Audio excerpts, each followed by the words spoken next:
Apresentamos Dimensões Espirituais do Centro Espírita, um programa do GRESG com Cristina Salgado, baseado no livro de Sueli Caldas Schubert. Bons estudos! Muito bom dia, muito boa tarde, muito boa noite. Estamos juntos aqui mais uma vez para darmos continuidade ao estudo do livro Dimensões Espirituais do Centro Espírita de Sueli Caldas Schubert. Rogamos a espiritualidade amiga neste momento, que estejam conosco, que nos cubram nas nossas faltas, nas nossas deficiências, para que possamos transmitir da melhor forma possível os conhecimentos relativos a esse capítulo que estaremos estudando. Pedimos a Jesus que se mantenha vivo e amoroso em nossos corações, hoje, agora e sempre. Que assim seja. Então, vamos compartilhar a nossa tela.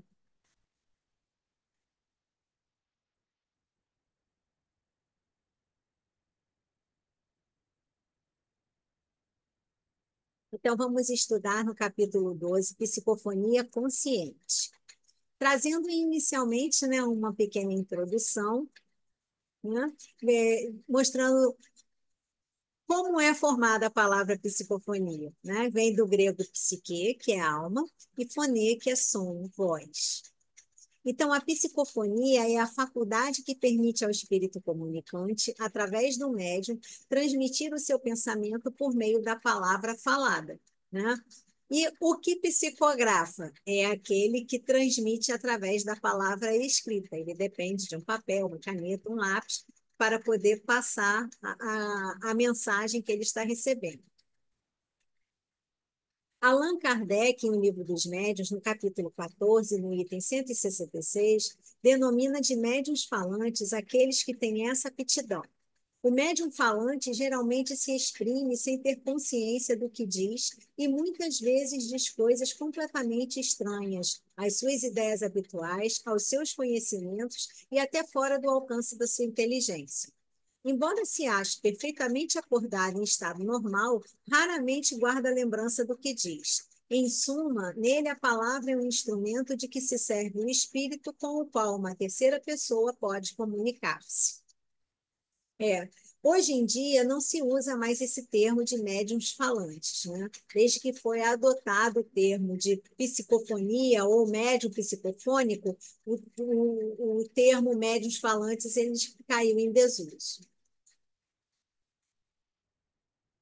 Nas sessões mediúnicas, a psicofonia é o tipo de mediunidade mais praticada e a que melhor se presta por oferecer uma comunicação mais dinâmica, rápida e eficiente.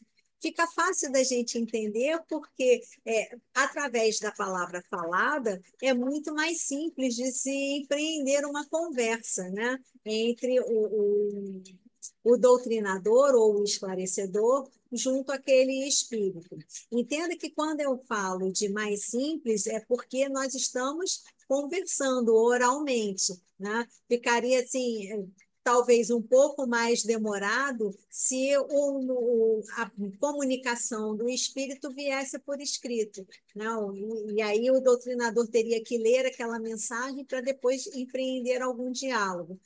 Com a palavra falada, ou seja, através de uma conversa oral, isso se torna mais simples. Não significa que seja mais fácil. Então, as vantagens da psicofonia são muitas. Entre elas, nós temos que é a porta mais acolhedora e acessível para a manifestação objetiva dos espíritos no plano espiritual. É bastante proveitosa, principalmente pela possibilidade de estabelecer o diálogo com o espírito comunicante. E por permitir o diálogo direto, vivo e dinâmico com os espíritos, facilita o atendimento dos que precisam de ajuda ou de esclarecimento, possibilitando ainda a doutrinação ou atendimento esclarecedor e consolação dos espíritos pouco esclarecidos sobre as verdades espirituais. Entre as desvantagens da psicofonia, temos a necessidade de haver muita análise para avaliar bem a origem e o valor da comunicação, pois geralmente a manifestação não chega a constituir uma prova de identificação do comunicante. Seu efeito é momentâneo, nem sempre bem compreendido, e a mensagem pode ser deturpada ao se tentar reproduzi-la posteriormente, a não ser que seja gravada. Em que circunstância isso, de fato, é questionado? É, algumas reuniões públicas ou algumas reuniões mediúnicas, o médium ele transmite uma comunicação e aquela comunicação é atribuída a um determinado espírito. Digamos que o médium recebeu uma comunicação psicofônica de Adolfo Bezerra de Menezes. Então, se aquilo não for gravado ou não passar por um crivo de alguma apreciação assim, mais atenta ao conteúdo da mensagem, se ela não tiver gravada, fica difícil, de fato, a gente concordar se aquela mensagem é de Adolfo Bezerra de Menezes ou não. Né? Numa sessão mediúnica, normalmente isso também seria posto à prova se não houvesse a gravação, mas algumas casas têm o hábito de fazer essa gravação também para guardar as mensagens, os trabalhos que foram recebidos naquela noite, né, os serviços que foram prestados naquela noite, e também nesses casos, quando recebem alguma mensagem, alguma comunicação de um espírito, como nós citamos o exemplo, como Adolfo Bezerra de Menezes, ou um outro espírito de escola que necessite, de fato, de uma análise mais criteriosa. As gradações da psicofonia. Né? Ela pode ser inconsciente, né? Que é quando o espírito atua diretamente nas cordas vocais do médium, estando este num transe mais profundo, podendo ocorrer, inclusive, mudança no timbre de voz. A atuação do espírito sobre o organismo físico do médium é mais direta, através do chakra laríngeo e dos centros nervosos liberados. Assim, o comunicante tem maior intervenção material, modificando estilos, gestos e entonação de voz. Ou seja, as frases, o estilo e as ideias são todas do espírito. A mensagem é transmitida sem que o médium guarde consciência cerebral dela, porém, em espírito mesmo está consciente. Ou seja, o espírito ele tem total domínio do órgão fonador do médium, ou seja, da palavra do médium. Né? O médium ele não interfere em momento nenhum naquela mensagem.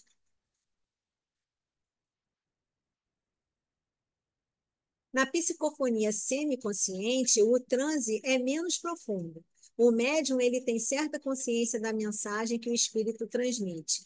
Dessa forma, o espírito tem maior atuação no órgão fonador, conseguindo falar melhor em seu próprio estilo. Ou seja, apenas as frases são do médium, mas o estilo e as ideias são do espírito. Enquanto a mensagem ela é recebida, o médium sabe o que fala, sente o padrão vibratório e a intenção do comunicante, podendo controlar e intervir se necessário. Porém, ao terminar a manifestação, só recordará do início e do final da mensagem, ficando apenas com uma vaga lembrança do tema abordado. Às vezes, não necessariamente do início e do final. Às vezes, ele tem consciência de alguns pontos da mensagem, mas não necessariamente do início ou do final dela.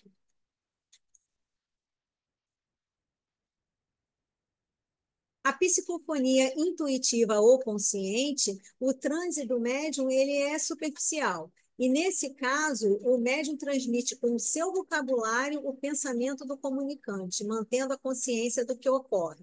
Ou seja, o médium tem total domínio sobre essa comunicação. Ele sente a influência e capta o pensamento do espírito comunicante na origem, antes de falar. Então, dessa forma, ele pode avaliar antes da manifestação, tendo fácil controle do fenômeno. Ele funciona, ele atua como um intérprete.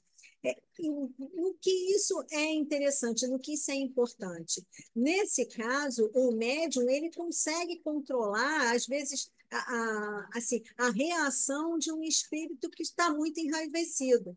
Então, se ele quiser falar alguma coisa que seja muito ofensiva ou que use palavras de baixo calão, o médium ele tem condição de conter isso na mensagem, de disciplinar a mensagem desse espírito comunicante. Então, nós vamos lembrar um pouquinho do nosso capítulo 9, quando nós conversamos sobre a equipe mediúnica. Lembram que nós estudamos sobre o grupo de Raul Silva, e essa história está no livro Nos Domínios da Mediunidade, de André Luiz, né, que foi psicografado por Francisco Cândido Xavier. Então, designa uma senhora bem jovem, que é a Eugênia, para a qual prevê um brilhante futuro no caminho do bem. Né? Isso é Aulus, né? Falando para Hilário e André Luiz sobre os membros daquela equipe mediúnica. E nós estamos usando a Eugênia como fator da nossa lembrança, porque nós vamos estudar especificamente um caso que diz respeito direto a ela. Né? Então, como ela é categorizada? Como uma médium de grande docilidade, que tem uma excelente transmissão das mensagens, né? A tornando muito eficiente na ajuda aos desencarnados em desequilíbrio. Ela possui intuição clara, aliada à distinção moral, mantendo-se consciente no momento do intercâmbio, o que o instrutor considera uma vantagem e benefício para a ação da espiritualidade. Então, nesse estudo de caso, né, nós vamos continuar, né, utilizando como base o livro Nos Domínios da Mediunidade, e essa história, esse capítulo específico, está no capítulo 6 desse livro. Então, Aulus, conversando com André Luiz e Hilário, relata um caso de um atendimento que vai acontecer na reunião mediúnica. Então, ele descreve algumas questões e eu fiz um pequeno resuminho disso para a gente poder acompanhar. Então, é descrita a chegada de um espírito obsessor que foi removido do local onde ele estava há muito tempo em uma condição de surdo cego. Aulus o classifica como um alienado mental em estado grave. Este espírito desencarnou em pleno vigor físico após extenuada loucura. Depois de um longo tempo em perturbação, ele liga-se a uma mulher a quem devotava uma grande paixão. Assim, através dela, em perfeita simbiose, passou a ver, ouvir, falar, usando dos seus recursos, inclusive absorvendo os nutrientes de seu corpo físico. Esse processo obsessivo já contava 5 anos e a moça apresentava-se subnutrida, perturbada e com sérios desequilíbrios orgânicos, quando então ela pede ajuda espiritual. Então, os condutores localizaram esse irmão necessitado e colocaram ele ao lado de Eugênio. Clementino, que é o mentor espiritual, né, desse trabalho, preparando a médium, aplicou-lhe forças magnéticas em forma de feixes de raios luminosos sobre o córtex cerebral e sobre a região da glote. Então, o processo da comunicação é explicado por André Luiz como se segue. Então, palavras de André Luiz. Notamos que Eugênia, a alma, ou seja, o perispírito de Eugênia, afastou-se do corpo, mantendo-se junto dele, à distância de alguns centímetros, enquanto que, amparado pelos amigos que o assistiam, o visitante sentava-se rente, inclinando-se sobre o equipamento mediúnico ao qual se justapunha, à maneira de alguém a debruçar-se numa janela. André lembrou-se daquelas situações em que uma planta se desenvolve à custa de outra, comparando a associação entre a médium e o comunicante a um sutil processo de enxertia neuropsíquica. Observou ainda que fios brilhantes ligavam a fronte de Eugênia, parcialmente desligada de seu corpo físico, ao cérebro da entidade. Então, saía da Eugênia, né, e passava ao cérebro do espírito comunicante, para que pudesse haver essa comunicação. Então, eu trouxe aqui os conceitos de enxertia e neuropsíquico para que a gente possa assim, formar de uma maneira mais adequada essa visão do que acontece entre o espírito comunicante e o médium, nesse caso especificamente. Então, enxertia é uma associação íntima entre duas partes de diferentes plantas que continuam seu crescimento como um ser único. Neuropsíquico diz-se de estruturas do sistema nervoso que participam do processo mental. Então, nós podemos entender que a enxertia neuropsíquica é uma associação das estruturas dos sistemas nervosos, do espírito comunicante com o da médium. Essa comparação de ligação e enxertia neuropsíquica também é válida em relação aos processos obsessivos graves, tais como vampirização e subjugação.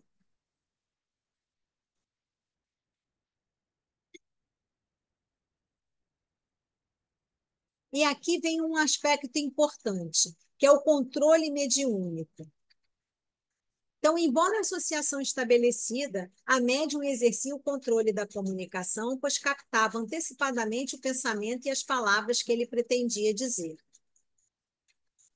Então, efetivamente, aposta-se ele temporariamente do órgão vocal de nossa amiga, conseguindo enxergar, ouvir e raciocinar com algum equilíbrio por intermédio das energias dela.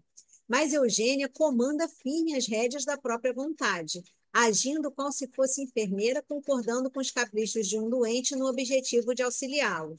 Esse capricho, porém, deve ser limitado, porque consciente de todas as intenções do companheiro infortunado, a quem empresta o seu carro físico, a nossa amiga reserva-se o direito de corrigi-lo em qualquer inconveniência. Então, ela está atenta a tudo que está acontecendo ali. Ela tem toda a percepção da comunicação que aquele espírito vai passar naquela reunião. E ela pode e deve sim controlá-lo.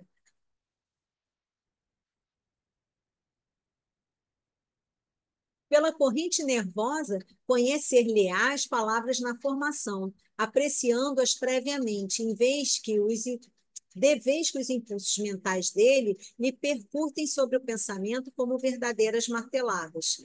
Pode, assim, frustrar-lhe qualquer abuso, fiscalizando-lhes os propósitos e expressões, porque se trata de uma entidade que lhe é inferior, pela perturbação e pelo sofrimento em que se encontra, e a cujo nível não deve arremessar-se, se quiser ser-lhe útil. O espírito em turbação é um alienado mental requisitando auxílio.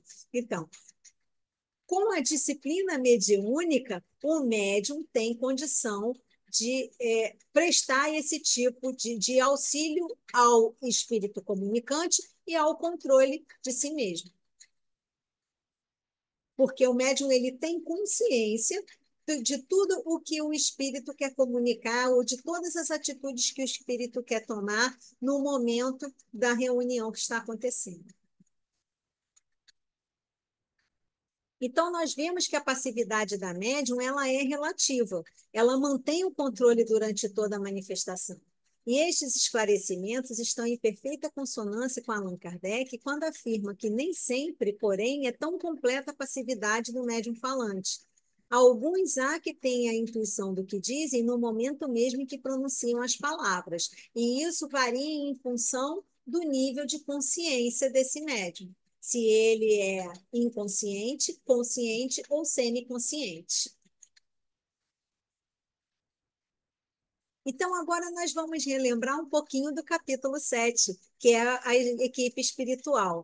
Né? Então, uma parte daquele nosso estudo, nós temos a seguinte questão: os espíritos são encaminhados diretamente à comunicação ou há necessidade de alguma preparação prévia? Então, olha, o irmão Camilo, que é o mentor espiritual de Raul Teixeira, nos traz os seguintes esclarecimentos.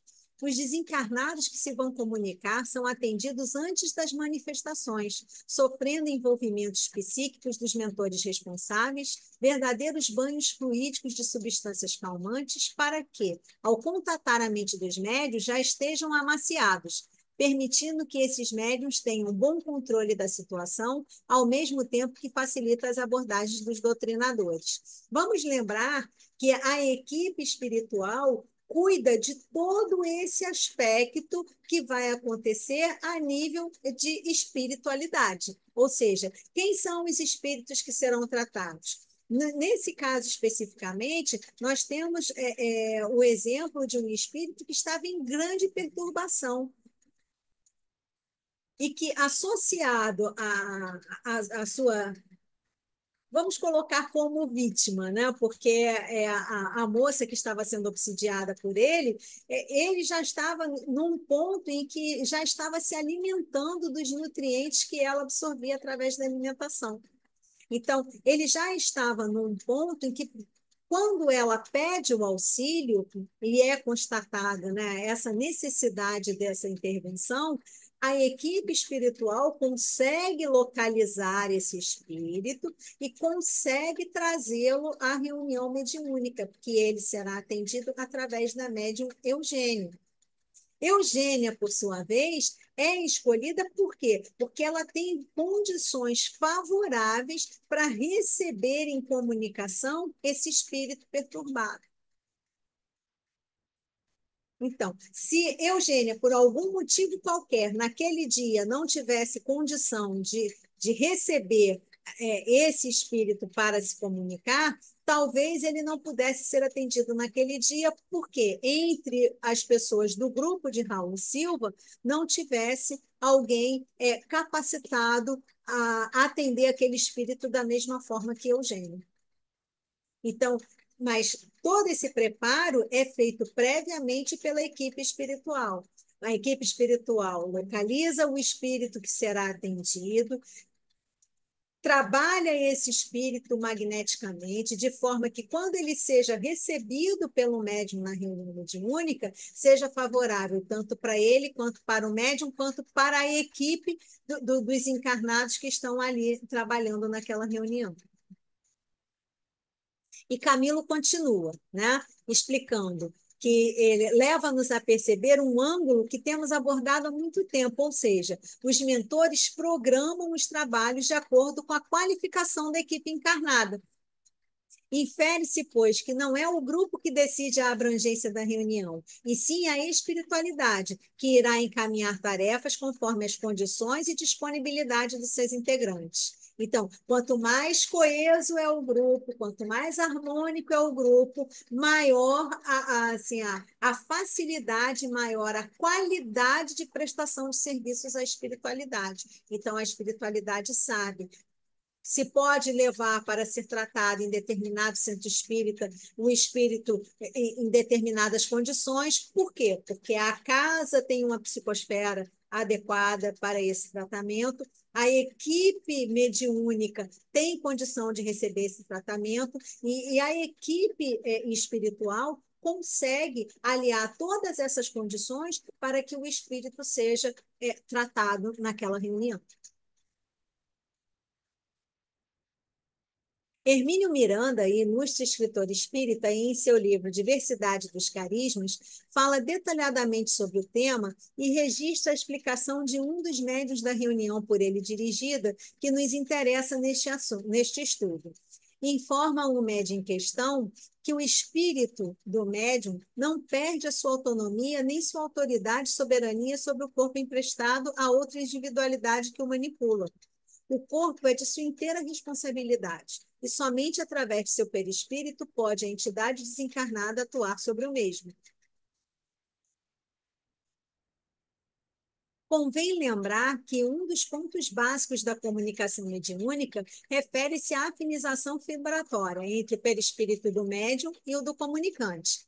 É por isso que, quando há todo esse projeto de trabalho, é necessário que a equipe espiritual ela veja entre os encarnados daquela equipe mediúnica qual é o médium que tem condição de atender aquele espírito naquela reunião, naquele momento, com aquela condição. E esse preparo mediúnico, esse preparo desse médium, considera aqueles pontos que nós já vimos, né? Estudo, a disciplina mediúnica, que é muito importante, o grupo está sempre submetido a estudos, né, para a disciplina mediúnica, o comportamento moral, a questão de alimentação, como esse médium ele,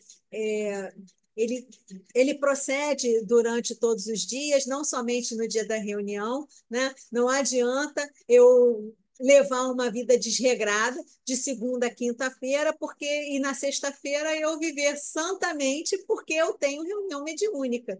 Então, o meu comportamento ele tem que manter uma determinada constância, né? Para que eu possa atender a todas as necessidades daquele grupo mediúnico a qual eu sou filiada.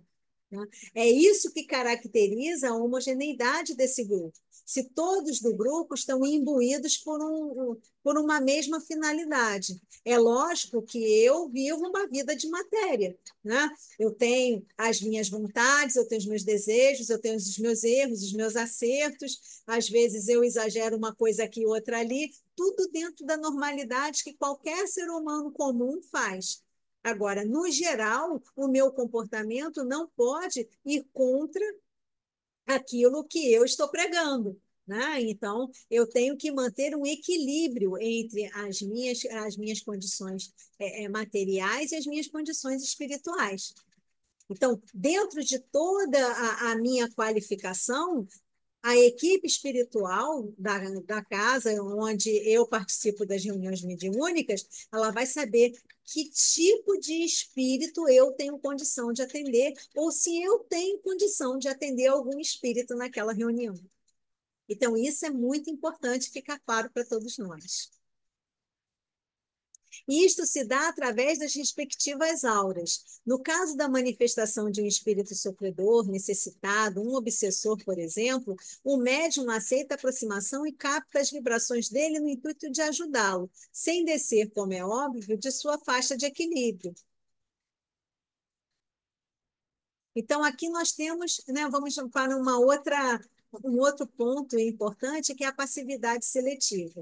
Então, é bom deixar bem claro um outro ponto, ou seja, da passividade não significa que o médium deva entregar-se sem qualquer controle aos espíritos, no momento do intercâmbio mediúnico, e sim expressa uma condição interior, na qual o médium cede espaço mental para que o fluxo de pensamentos do espírito possa atuar, quando então ocorre a psicofonia ou a psicografia, né? A psicopictografia, que é através de imagens, né? Então, mas existe esse equilíbrio, mas o médium ele tem que estar preparado para poder receber isso. O médium ele tem que estar equilibrado, o médium tem que estar esclarecido, o médium precisa estudar e precisa se desenvolver e precisa ser assíduo no seu trabalho para que, conforme o tempo vá passando, ele vá ficando cada vez mais apto a colaborar com esses trabalhos da espiritualidade.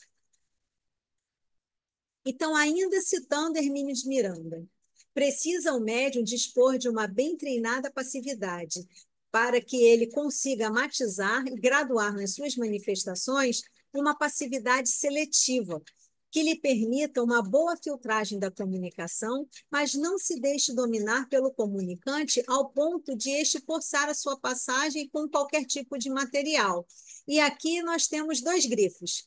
Esse primeiro grifo que está aqui, que é dispor de uma bem treinada passividade, é um grifo meu, né? E se reporta ao que nós falamos ainda há pouquinho, a questão da disciplina mediúnica, a questão do estudo do médium. O médium precisa se manter estudando.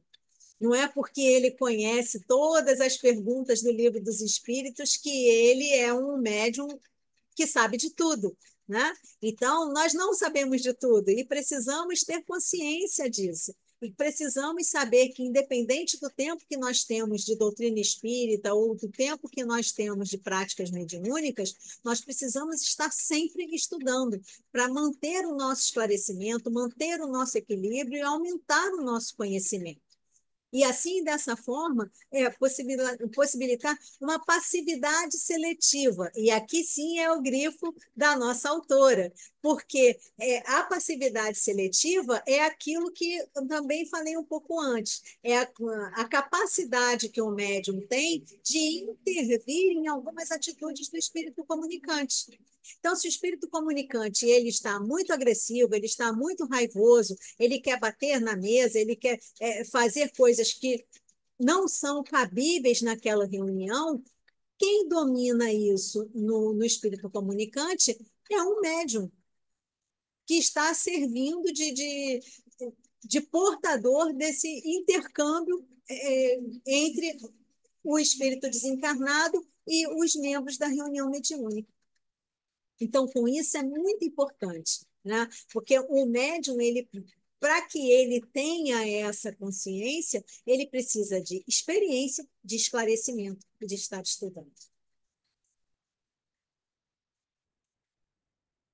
Então, um outro ponto importante da passividade seletiva é que realmente o critério seletivo deve sempre prevalecer, visto que ao médium cabe escolher o que deve ou não transmitir, o que deve bloquear ou permitir. Isto envolve a questão da educação do médium, o seu modo de ser e o seu caráter. E é nesse momento que a gente volta também ao que falamos aqui ainda há pouco. Quer dizer, não basta eu somente ter uma posição, né, uma condição santa no dia da reunião mediúnica. Eu preciso manter um equilíbrio constante das minhas atitudes, dos meus pensamentos, do meu comportamento, né, durante os outros dias da semana, porque eu não sou médium somente naquele dia, né? Devemos lembrar que somos cercados por milhares de testemunhas, e dessas testemunhas estão principalmente no lado dos desencarnados. Então, os desencarnados também nos observam. Os nossos mentores espirituais nos observam. Eles querem da gente um comportamento perfeito? Claro que não. Eles sabem que nós não temos condição de termos comportamentos perfeitos, mas eles querem que nós sejamos disciplinados, que nós estejamos atentos aos nossos comportamentos, que devemos frear determinadas situações e determinadas condições do nosso temperamento no momento em que se apresentarem. Então, retornando ao livro Nos Domínios da Mediunidade, de André Luiz, que é a base do estudo desse capítulo, nós observamos que Almos destaca o desempenho do médium, asseverando que nas sessões de caridade, o médium é o primeiro socorrista a ajudar o comunicante enfermo. Mas se esse socorrista cai no padrão vibratório do necessitado que lhe roga serviço, há pouca esperança no amparo eficiente. Na verdade, serão dois a receberem o tratamento espiritual, o médium e o espírito, porque o médium também vai dar trabalho à equipe mediúnica, tanto entre o encarnado como os desencarnados. Então, é necessário que o médium ele mantenha o seu equilíbrio, que ele esteja atento ao trabalho que ele está realizando, que ele preste muita atenção na comunicação do espírito que ele está dando passividade ali naquele momento, porque ele é responsável pela comunicação. Ele é o primeiro a ajudar aquele espírito. Se ele foi escolhido para receber aquele espírito para ser atendido naquele momento, deduz-se que ele tem condição de ser o primeiro a prestar esse socorro. Se sou eu que estou recebendo a chegada do espírito, eu sou a primeira a colaborar com esse espírito. Então, eu preciso estar em equilíbrio.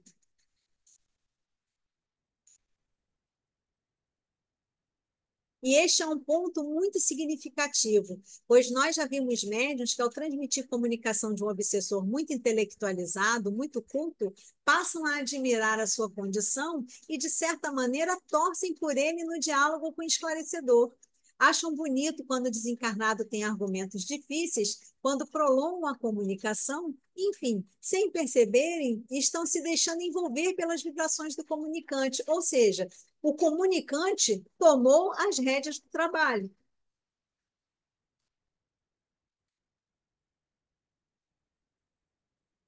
E, nesse caso, dificilmente esse espírito comunicante vai conseguir ser bem atendido.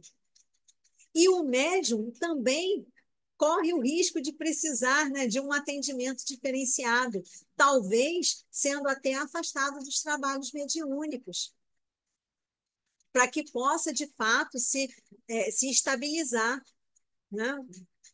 Ter mais condição de tomar a rédea do trabalho.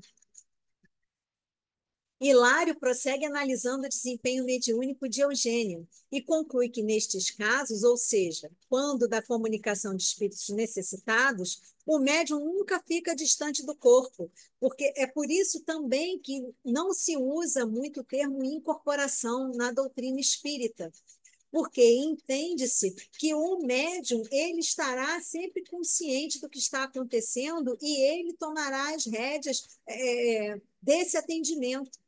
Porque, afinal de contas, o corpo que está sendo usado para o trabalho é dele, é responsabilidade dele. Ele não pode pura e simplesmente pegar o seu perispírito, olha, enquanto, né, vamos fazer uma brincadeira, enquanto o espírito comunicante está aqui, eu vou pegar o meu espírito e dar uma volta lá fora, vou para longe. E a equipe espiritual e a equipe encarnada que tome conta do que está acontecendo aqui. Não é assim. O médium, ele é responsável pela sua participação. É por isso que voltamos a dizer, é uma equipe de desencarnados e uma equipe de encarnados. Cada um de nós tem que ser muito consciente da sua responsabilidade.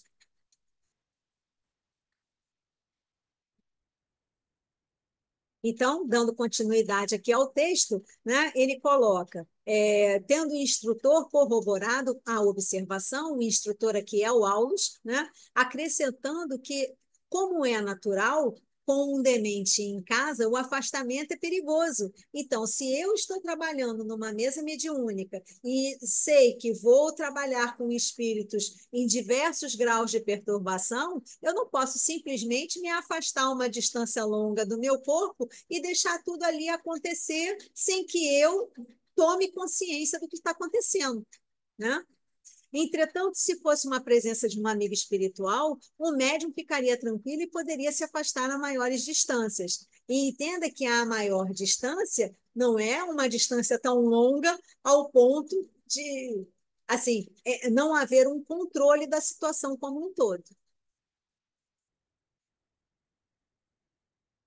Então, no caso, a nossa autora, né, ela cita um exemplo de Eurípides Barçanufo, que era um extraordinário médium dotado de raras faculdades, entre elas a do desdobramento, que viveu em Sacramento, Minas Gerais, entre 1880 a 1918, quase que não sai.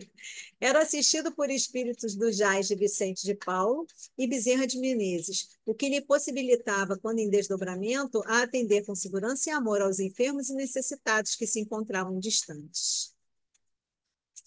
E chegamos ao final de mais um estudo, e a nossa mensagem é de Allan Kardec, está no livro Evangelho segundo o Espiritismo, né? Que está no capítulo 28, no item 9. Vamos a ela. Para conhecer as coisas do mundo visível e descobrir os segredos da natureza, outorgou Deus ao homem a vista corpórea, os sentidos e instrumentos especiais. Com o telescópio, ele mergulha o olhar nas profundezas do espaço e, com o microscópio, descobriu o mundo dos infinitamente pequenos. Para penetrar no mundo invisível, deu-lhe a mediunidade. Então, estaremos juntos no mês que vem, estudando o próximo capítulo, que é a doutrinação, recursos especiais. Aguardo vocês. Até lá!